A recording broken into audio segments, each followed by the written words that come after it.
ਹਾਫਸਾਬਾਦ 'ਚ ਜਿਹੜੇ 8 ਬੱਚਿਆਂ ਮਸੀਹਾਂ ਨੂੰ ਜ਼ਹਿਰ ਦਿੱਤਾ ਗਿਆ, 3 ਬੱਚੇ ਯਿਸੂ ਮਸੀਹ 'ਚ ਸੌ ਗਏ।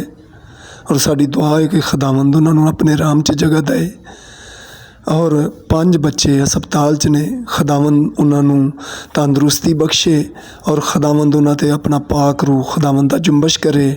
ਔਰ ਮੇਰੀ ਦੁਆ ਹੈ ਕਿ ਖੁਦਾਵੰਦ ਮੇਰੀ ਮਸੀਹੀ ਕੌਮ 'ਤੇ, ਪਾਕਿਸਤਾਨ, ਇੰਡੀਆ, ਬੰਗਲਾਦੇਸ਼, ਚਾਈਨਾ ਦੇ ਮਸੀਹਾਂ 'ਤੇ ਰਹਿਮ ਕਰੇ।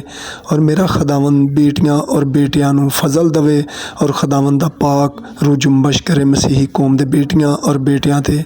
ਅਸੀਂ ਪੂਰੇ ਦੁੱਖ 'ਚ ਸ਼ਰੀਕ ਹਾਂ ਜਿਹੜਾ ਹਾਫਸਾਬਾਦ ਦੇ ਵਿੱਚ ਕੰਮ ਹੋਇਆ। ਅਸੀਂ ਉਹਨਾਂ ਦੇ ਪੂਰੇ ਦੁੱਖ 'ਚ ਸ਼ਰੀਕ ਹਾਂ ਔਰ ਦੁਆ ਗੋ ਹਾਂ ਖੁਦਾਵੰਦ ਉਹਨਾਂ ਦੇ ਪਿਛਲਿਆਂ ਨੂੰ ਜਿਹੜੇ ਯਿਸੂ ਮਸੀਹ ਨਾਸਰੀ 'ਚ 3 ਬੇਟੇ ਸੌਂ ਗਏ ਨੇ, ਔਰ ਖੁਦਾਵੰਦ ਉਹਨਾਂ ਨੂੰ ਤਸੱਲੀ ਦੇਵੇ ਪਿਛਲਿਆਂ ਨੂੰ, ਔਰ ਹਕੀਕੀ ਤਸੱਲੀ ਦੇਵੇ।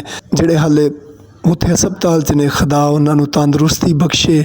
ਸਾਡੇ ਕੋਲ ਐਸੇ ਲਫਾਜ਼ ਨਹੀਂ ਕਿ ਜਿਹੜੇ ਅਸੀਂ ਬੋਲ ਸਕੀਏ, ਸਾਡੀ ਜ਼ਬਾਨ ਦੱਸ ਹੀ ਨਹੀਂ ਸਕਦੀ ਕਿ ਅਸੀਂ ਐਡੇ ਗਮਜ਼ਦਾ ਲੋਕ ਹੋ ਗਏ ਹਾਂ ਕਿ ਸਾਡੀ ਮਸੀਹੀ ਕੌਮ 'ਤੇ ਕਿਉਂ ਬਾਰ-ਬਾਰ ਜ਼ੁਲਮ ਔਰ ਸ਼ਿੱਦਤ ਹੁੰਦਾ ਹੈ। ਖੁਦਾਵੰਦ ਸਭ ਨੂੰ ਤਸੱਲੀ ਦੇਵੇ ਔਰ ਖੁਦਾਵੰਦ ਸਭ ਦੇ ਸਾਥ ਚੱਲੇ। ਖੁਦਾਵੰਦ ਇਸਰਾਏਲ ਕੌਮ ਨੂੰ ਬਰਕਤ ਦੇਵੇ, ਉਹਦੇ ਵਸੀਲੇ ਪੂਰੀ ਦੁਨੀਆ ਦੇ ਮਸੀਹਾਂ ਨੂੰ ਬਰਕਤ ਦੇਵੇ। ਆਪਣੇ ਮਸੀਹਾਂ ਦਾ ਸਾਥ ਦੇਵੋ, ਆਪਣੇ ਬੇਟੀਆਂ ਔਰ ਬੇਟਿਆਂ ਦਾ ਸਾਥ ਦੇਵੋ। ਹਕੀਕੀ ਜ਼ਿੰਦਗੀ ਇਹ ਵੇ, ਅਖੀਰ ਇਸ ਦੁਨੀਆ ਤੋਂ ਚਲੇ ਜਾਣਾ, ਕਿਸੇ ਵਾਪਸ ਨਹੀਂ ਆਉਣਾ। ਖੁਦਾਵੰਦ ਸਭ ਦੇ ਸਾਥ ਚੱਲੇ। ਆਮੀਨ।